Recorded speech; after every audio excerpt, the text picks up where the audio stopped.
Olá a todos, aqui é Marco Antônio, eu sou agrometeorologista da Proclima, em parceria com a Coplacana e a Bayer. Vamos para as nossas atualizações climáticas para o mês de novembro, para todas as áreas suco-alcooleiras do Brasil. E antes de falar da previsão, temos que falar desse mês de outubro, né? Que foi com chuvas muito irregulares, abaixo da média e temperaturas bem acima da média, principalmente na primeira quinzena do mês de outubro. Lembrem-se que o mês de outubro até tinha previsões de bons volumes de chuvas, porém não ocorreram como os modelos estavam prevendo. Motivo: dois grandes motivos. Primeiro, a laninha. A laninha ganhou muito mais intensidade do que havia sido projetada e isso, né, tirou um pouco a pressão de chuvas do mês de outubro.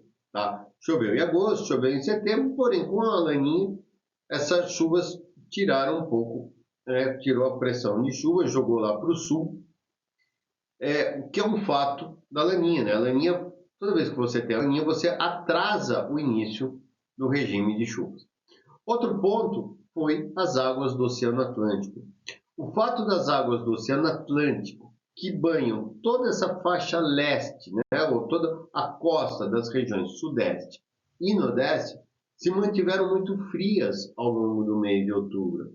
E isso impedia que as frentes frias conseguissem avançar com uma certa qualidade sobre as regiões sudeste, ou sobre a costa da região sudeste, organizando todas as linhas de instabilidades e trazendo chuvas regulares. Portanto, as chuvas que caíram ou, né, que eventualmente ocorreram foram muito mais irregulares. E aí tivemos chuvas bem abaixo da média, com volumes muito pouco expressivos.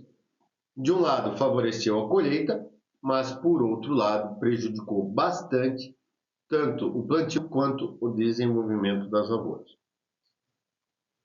Agora, o que está sendo previsto? Está sendo previsto o retorno das chuvas. Já começamos a ver chuvas mais regulares agora nos últimos dias de outubro. E a tendência para essa primeira quinzena de novembro, observem aqui nos mapas de projeção, que tanto no sudeste quanto no centro-oeste, as manchas estão muito avermelhadas para o amarelo, significando chuvas com volumes superiores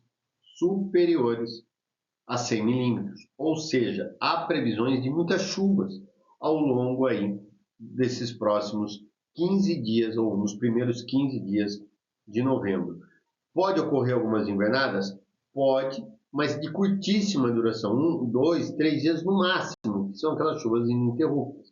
Mas o fato é que essa primeira quinzena, bem como também, para falar a verdade, todo o mês de novembro, deverá ser marcado por chuvas recorrentes, alguns momentos até intermitentes e em bons volumes, ou seja, chuvas mais periódicas.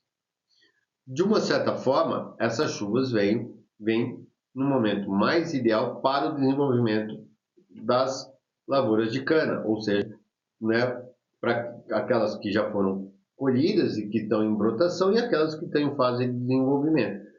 Por outro lado, essas mesmas chuvas irão atrapalhar bastante o andamento ou a finalização da colheita em muitas usinas. Então, muita atenção com essas chuvas agora do mês de novembro. Outro ponto é que há uma tendência de ter mais dias com chuvas, agora em novembro, do que dias sem chuvas. Ou seja, podemos ter aí números acima de 15 dias com registros de chuvas. Não são chuvas intermitentes, pode ocorrer chuvas, aquelas pancadonas de chuvas de final de tarde e tal, mas há uma tendência de que tenhamos mais dias com chuvas do que sem chuvas ao longo do mês de novembro. E isso foi uma pressão enorme para doenças e agora, em novembro. Tá? Então, tanto o mês, né, tanto a primeira quinzena de novembro, quanto a segunda quinzena de novembro, serão marcados por muitas chuvas em todas as regiões produtoras de cana-de-açúcar, desde o Paraná até Goiás. Tá? E se nós teremos mais dias com tempo chuvoso e nublado, as temperaturas não sobem tanto.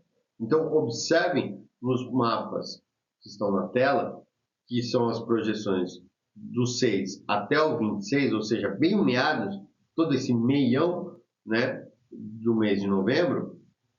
Reparem que as manchas azuis são temperaturas abaixo da média. Ou seja, por conta de dias mais nublados e chuvas mais recorrentes, passagem mais frequente das frentes frias, a tendência é que as temperaturas fiquem abaixo da média. Só mais para o final do mês é que há a possibilidade de um outro período um pouco mais seco, ali uma semana, né? Então chove no final de semana, só vai chover no outro, aí as temperaturas sobem um pouco mais. Tá bom?